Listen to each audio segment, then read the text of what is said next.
aprender. O mundo parece que só não progride mais rapidamente porque há em muitas criaturas um visível desencanto de aprender. De aprender mais continuamente, de aprender sempre. Em geral, atingido um limite de conhecimento indispensável a certas garantias, o indivíduo instala-se nele e deixa correr o tempo sem se preocupar com a renovação permanente das coisas.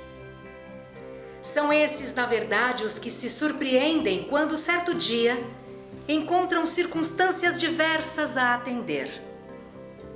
Pensaram que tinham formado um mundo inalterável e lhes bastava ir até o fim nessa cômoda rotina.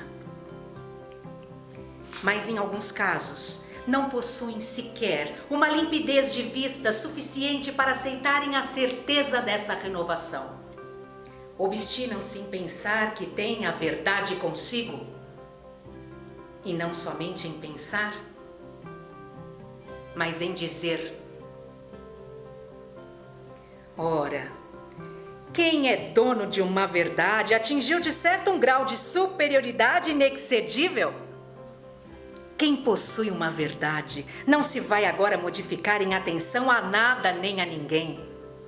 É todo poderoso e perfeito.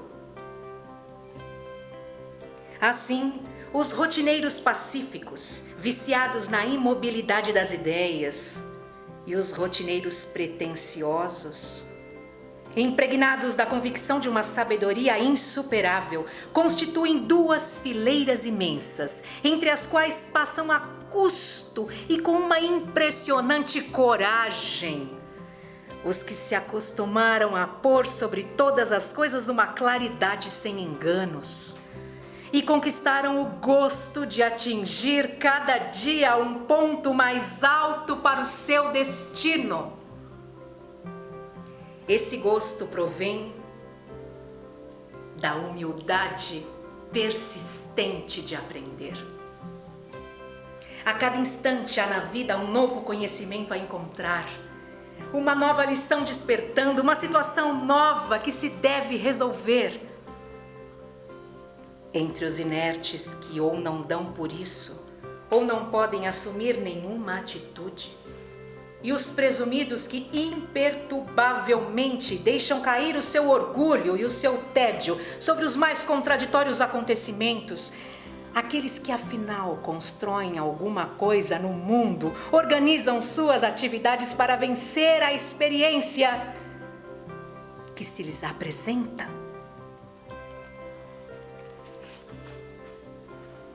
Vencem-na pela inteligência com que a aceitam, pelos poderes com que a compreendem, pela interpretação e o estímulo que a seu respeito são capazes de formular.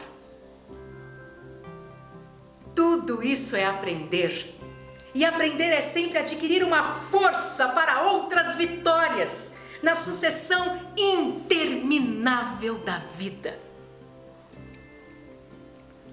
Os adultos aconselham frequentemente às crianças a vantagem de aprender, vantagem que tão pouco conhecem e que a si mesmos dificilmente seriam capazes de aconselhar.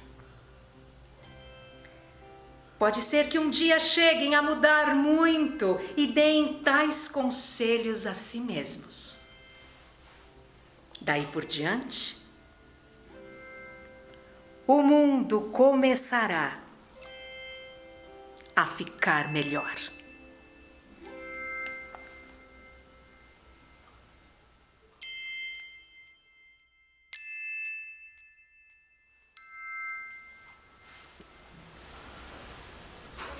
Dizia o Sartre que há dois tipos de pessoas que dizem a verdade: as crianças e os loucos.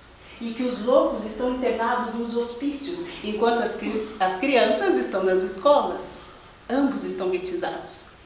Os loucos nos hospícios, as crianças nas escolas. A mesma sorte dos velhos relegados em lares da terceira idade. A salutar criatividade da infância é cerceada pela louca e velha escola. Mas a busca da verdade e da beleza é domínio em que nos é consentido ficar crianças toda a vida, como dizia o sábio Einstein. E foram as pinturas dos considerados loucos nos quais Nise da Silveira reconheceu genialidade e deram origem a um belo museu, prova de que nem tudo está perdido.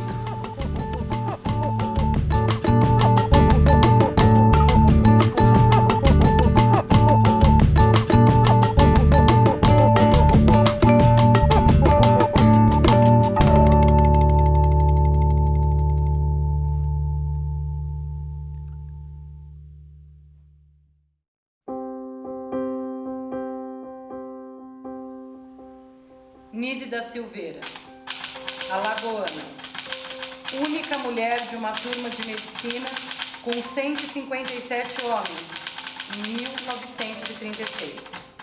Acusada de comunista pela ditadura do Estado Novo no Brasil. Foi presa por cerca de 1 ano e meio por causa de sua abordagem afetiva, que buscava o desenvolvimento de um ambiente pacífico e acolhedor que almejasse a cura e não a extensão do sofrimento de pessoas com problemas mentais. Avessa aos métodos tradicionais e agressivos da psiquiatria clássica, que incluíam internação forçada, eletrochoques, superdosagem de medicamentos. Em 1946, funda a Seção Terapêutica Ocupacional e Reabilitação, na qual dá início aos conceitos de trabalho que anos depois a consagrariam no Brasil e no exterior. Por meio de uma abordagem humana.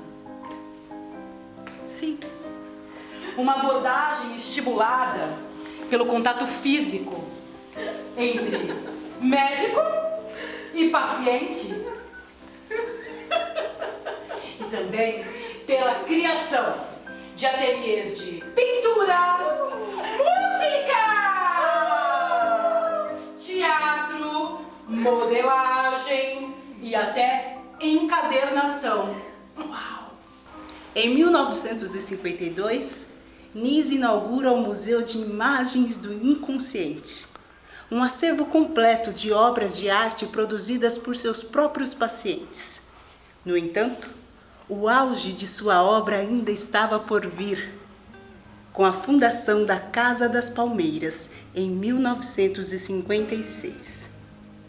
No Engenho de Dentro, no Hotel da Loucura, vai provando ser possível, em imprevistos e improváveis lugares, retomar o rumo perdido da humanização e concretizar a utopia. No discurso sobre educação, a palavra utopia é geralmente sinônima de impossibilidade.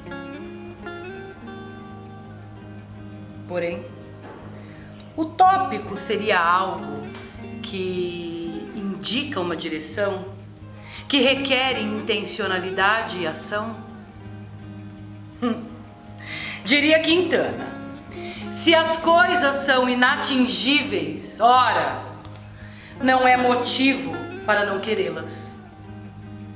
Concretizar utopias, recriar vínculos, rever, reolhar, reelaborar as práticas, reconfigurar a metáfora de Sísifo, recriar o inédito viável freiriano. A nova educação, que emerge do sonho de todos nós, ela acredita na formação de um cidadão democrático e participativo, sensível e solidário, fraterno e amoroso, um ser humano dotado de educação integral. Todas as teorias já estão escritas.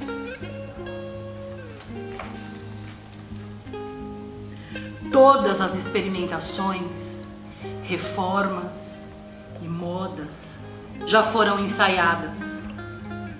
Por isso, importa renovar a denúncia da guetização e anunciar a possibilidade de uma aprendizagem participativa e transformadora. A possibilidade de uma escola na qual os aprendizes aprendam a lidar com um conhecimento mutante, na busca da integração das diversas dimensões do ser humano.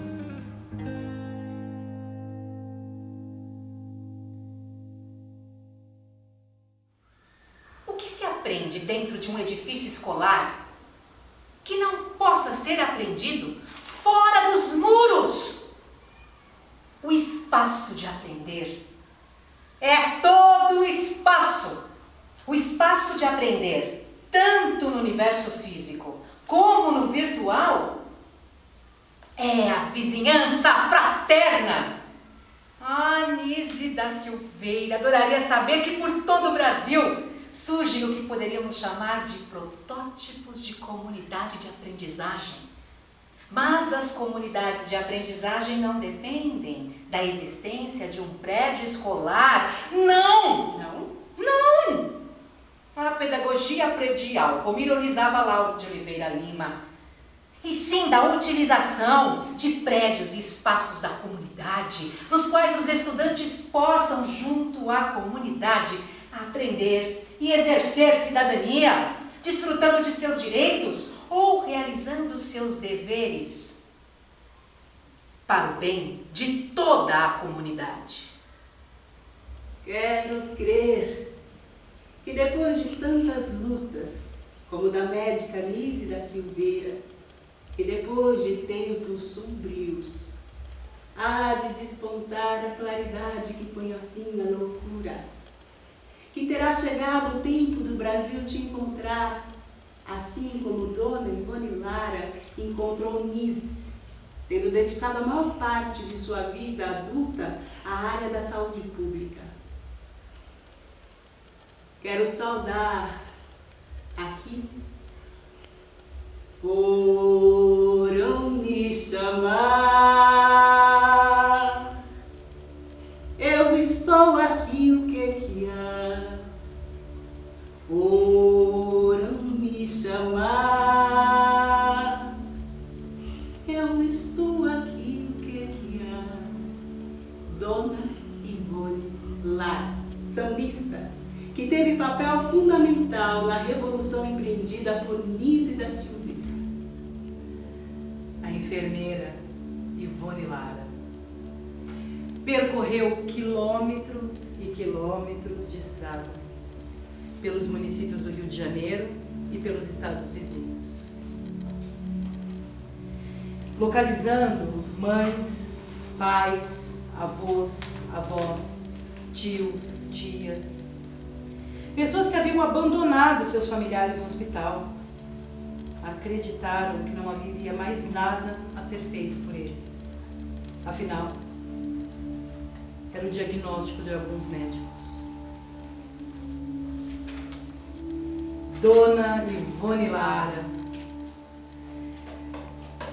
colaborou para que a música pudesse ser o remédio para aquelas pessoas, usando os seus contatos para conseguir um patrocínio, comprar instrumentos musicais para o engenho de dentro.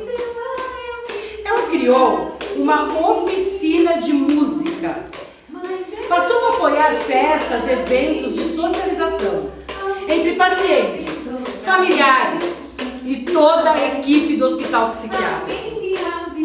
Na oficina estão as raízes, as mais profundas de um bloco de carnaval, loucura suburbana, que até hoje desfila anualmente pelas ruas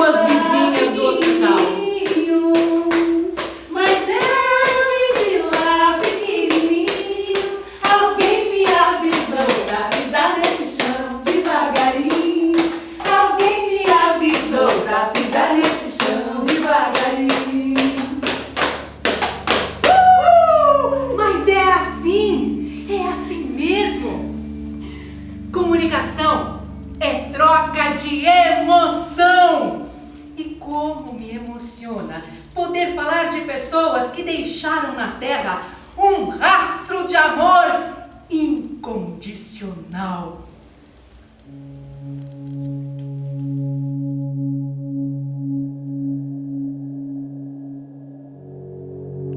O exemplo nos ajuda a continuar lutando pelo fim de um tempo em que ainda existem duas classes sociais: a dos que não comem e a dos que não dormem, com medo da revolução dos que não comem. Mas não trago só lamentações, trago a fome de leitura de Carolina Maria, a esperança de Angicos Freire nos vocacionais de Maria Nilde, a geografia humana de Milton Santos e a poesia de Cecília. Ou se tem chuva e não se tem sol? Ou se tem sol e não se tem chuva? Ou isto ou aquilo? E não tardará, a geografia brasileira será outra. Acontecerá nesse país cidadania plena, através do aprender em comunidade. E esse aprender em comunidade pressupõe uma outra formação de professores. Geógrafo eminente, Milton sabia que a educação que vinha sendo feita orientava-se por velhos princípios. Do Oriente, geógrafo, isso mesmo, que a linguagem reproduz cultura e permanece colonizada por pedagogias vindas do Norte. Norteia-se. Mas já o Freire, na sua pedagogia da esperança, recomendava que o educador brasileiro não se norteasse, que se suleasse. Sim, se os professores brasileiros estudam os autores do Norte, por que não estudam os autores do Sul? Por quê? Assim, eles compreenderiam que a proposta da italiana Montessori foi reinterpretada por Agostinho da Silva, que o ideário de Pestalozzi foi reinterpretado por Eurípides Barçanufo. Aprenderiam o Piaget abrasileirado de Lauro de Oliveira Lima, ou o pragmatismo do norte-americano Dewey adaptado por Anísio Teixeira.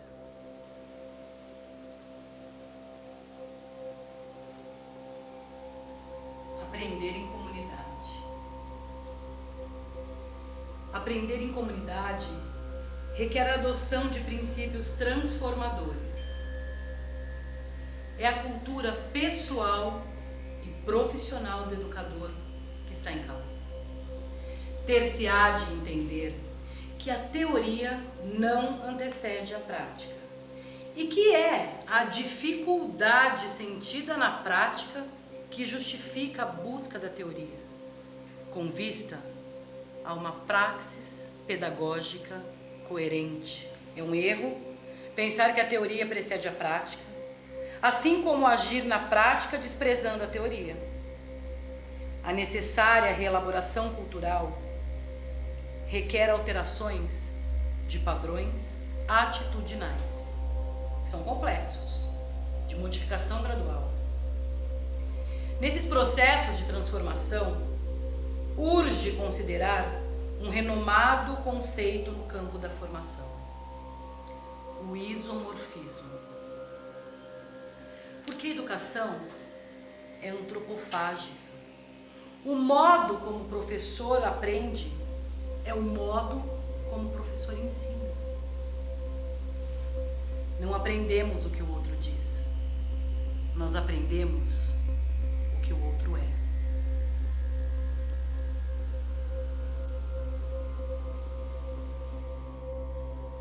Os professores foram privados do acesso a essas obras.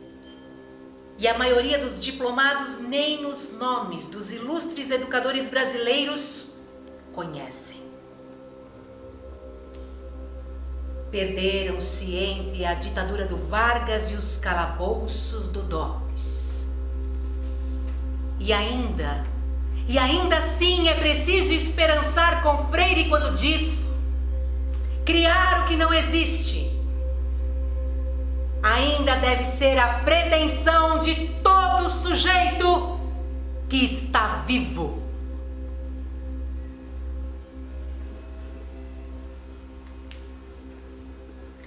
Nas bibliotecas das faculdades de pedagogia, por exemplo, nunca encontrei as corajosas Armanda Alberto, Helena Antipoff, Cecília Meirelles.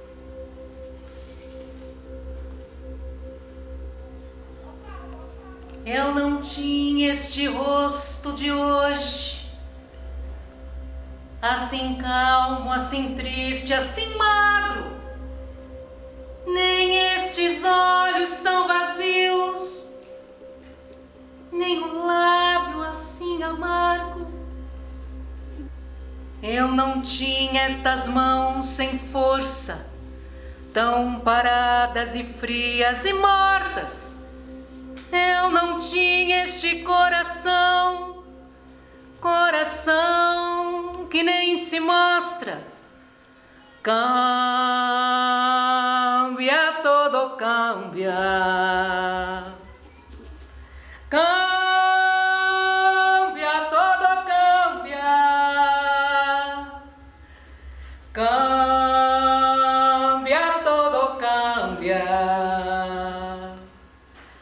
Cambia, todo cambia. Eu não dei por esta mudança, tão simples, tão certa, tão fácil. Em que espelho ficou perdida a minha face. Cambia, todo cambia. Cambia, todo cambia. Cambia, todo cambia. Cambia, todo cambia. E decorridos 90 anos, elas se mostram atuais, porque nos falam da indignação. Creio que Cecília nunca esteve sozinha nesse afã.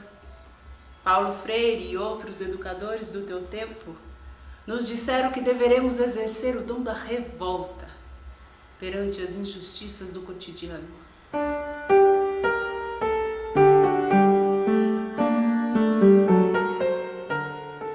Sim, como fez o Frenet nos campos de batalha pela liberdade da Europa. Consciente de que os professores foram tão longamente condicionados pela velha pedagogia que se tornaram incapazes de se libertar. É isso. Foram incapazes de se libertar.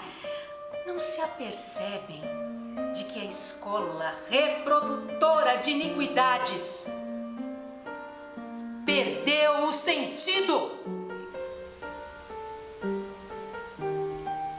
A construção social da escola do século XIX, essa escola que nós denunciamos, ela é feita de edifícios com grades, de salas habitadas por solidões, de cartesianas segmentações, de relações hierárquicas e burocratizadas, desprovida de qualquer fundamentação científica, de qualquer valor humano. Ela sobrevive com um cadáver, suportado apenas por enfeites paliativos. Talvez alguns ainda não saibam. Não sabem que ser professor é permanentemente viver na idade dos porquês. Ousar perguntar: por quê? Por que a razão que há crianças que não aprendem? Por quê? É preciso refletir, ter coragem e mudar.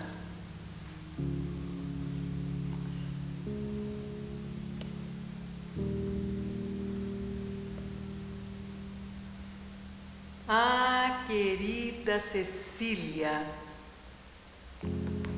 Cecília Meirelles. Ousaste romper com tabus de uma sociedade tão moralmente doente quanto a de hoje. Defendeste nas páginas dos jornais a mesma prática da democracia que brasileiros de todas as idades hoje reivindicam nas redes sociais. Há mais de 90 anos denunciavas um regime que invocava a liberdade, enquanto submetia o povo a velhas situações de rotina, de cativeiro, de atraso. Pugnavas por uma reforma de finalidades, de democratização da escola. Todas essas coisas que a gente precisa conhecer antes de ser ministro da Educação.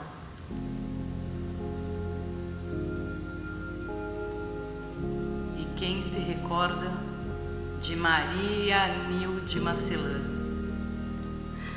das duas percussoras classes experimentais, das sementes dos ginásios vocacionais nos idos de 1960, concebido com a visão de um projeto de comunidade. Coragem, competência teve Maria Nilde. Desempenhou um cargo de coordenadora dos vocacionais.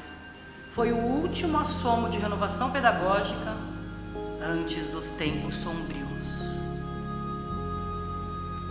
Lauro de Oliveira Lima afirmou que o vocacional foi a experiência mais significativa na educação pública brasileira até a década de 1970. Integração curricular, pesquisa, projetos de intervenção nas comunidades, esse era o dia a dia dos ginásios. A arte, economia doméstica, práticas agrícolas, trabalho em grupo, estudos sociais eram parte de um currículo integrado de uma escola comunitária. A prática de autoavaliação, substituição de notas, esses conceitos geraram rejeição das múmias acadêmicas. Por quê? Porque em São Paulo o curso noturno criou oportunidades para jovens trabalhadores, a quem a escola tradicional já havia negado conhecimento. Na base da construção do currículo, realidade social, escolas à medida das características culturais e socioeconômicas. A localidade, a parceria, partilhando responsabilidades sociais no contexto de uma comunidade de aprendizagem. Uma proposta assim, revolucionária, estava condenada. Estava condenada às pressões do governo e à repressão do regime militar. Foi o AI-5.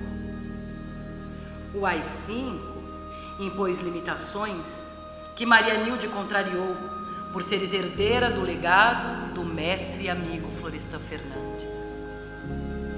A consequência? Invasão policial e militar em todos os ginásios vocacionais. A prisão de Maria Nilde, a prisão dos teus companheiros. E a ditadura? A ditadura impôs a aposentadoria de Nilde, crente que te impediriam de agir. Mas juntamente com alguns companheiros, também perseguidos pelo regime militar, fundaram uma assessoria de projetos, pesquisa, planejamento de ação comunitária e educacional. Interviam a todo tempo na defesa dos direitos humanos e dos perseguidos políticos do regime militar.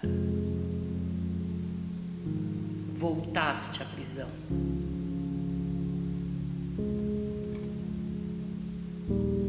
E hoje quem visitar os extintos ginásios vocacionais verá jardins e espaços livres, substituídos por muros e estacionamentos de carros. E as janelas, ornadas de grades e cadeados, a habitual incúria dos governantes. Pouco ou mesmo nada mudou. Continuamos à mercê das leis, das regras, de péssimos governantes. A educação continua sendo maltratada. A Lei de Diretrizes e Bases da Educação Nacional diz-nos que a educação é dever da família e do Estado, inspirada nos princípios de liberdade e nos ideais de solidariedade humana. Tem por finalidade o pleno desenvolvimento do educando, seu preparo para o exercício da cidadania e sua qualificação para o trabalho. Também diz ser dever do Estado garantir a educação de todos os brasileiros. Quanto tempo mais demorarão os professores, as escolas? Quanto tempo mais os gestores do sistema de educação para compreenderem que a escola que temos não é como está escrito? Quanto tempo decorrerá até se aperceberem da necessidade de assumir múltiplas e urgentes medidas?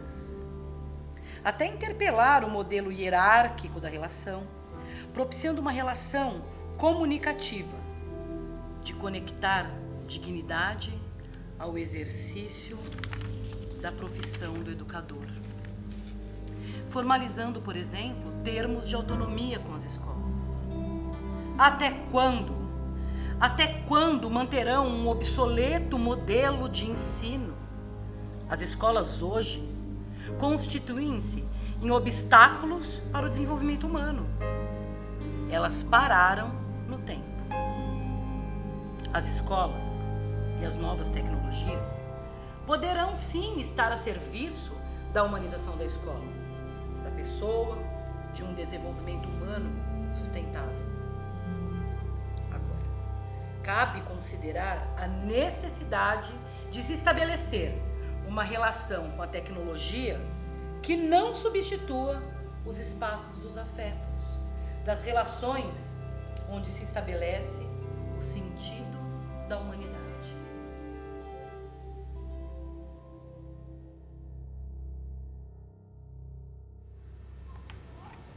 A morte levou Maria Nilde em 1999, mas ainda viveste o suficiente para escutar a confissão do nosso amigo Darcy.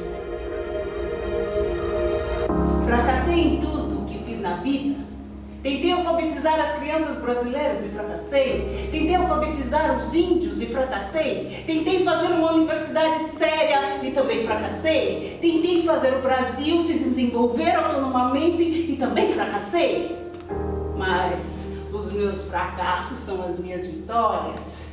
Eu é que não gostaria de estar no lugar de quem me venceu.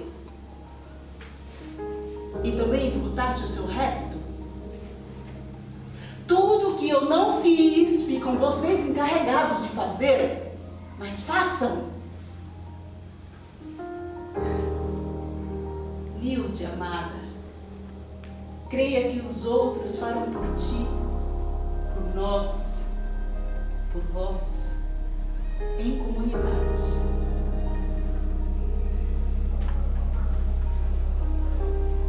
Em comunidade.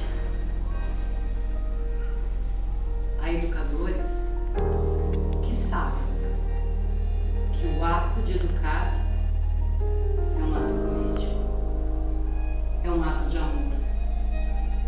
E o amor, como diria o Herbert, é o único carburante que se conhece que aumenta à medida que se emprega.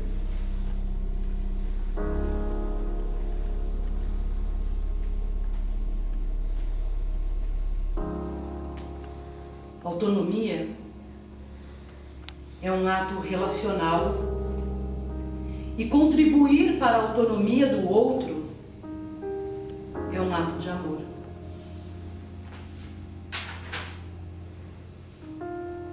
Se Se um professor não se interroga, se considera pronto, está morto.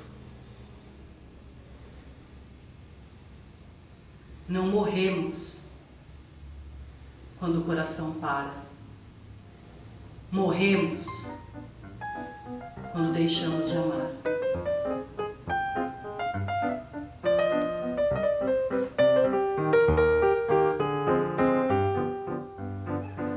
Eu vou contar para você uma história.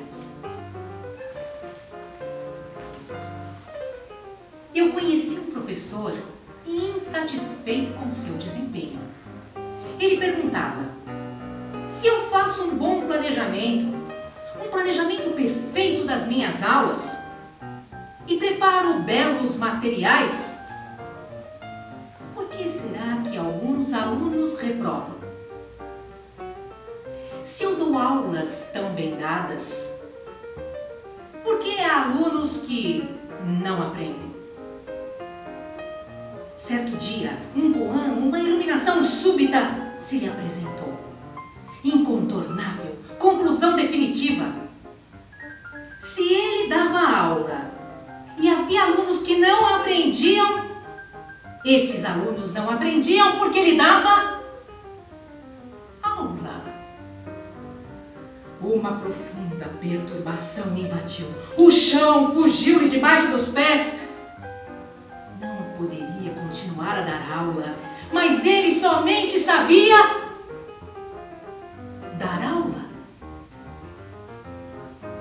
O seu sentido ético não lhe permitia manter um ritual que condenava muitos jovens à ignorância.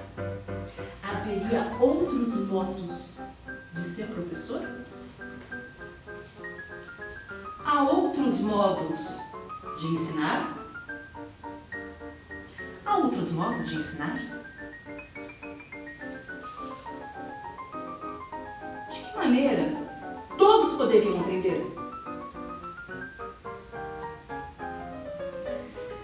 Há alguma maneira que faça com que todos aprendam? Será que todos aprendem da mesma maneira? Será? Por quê?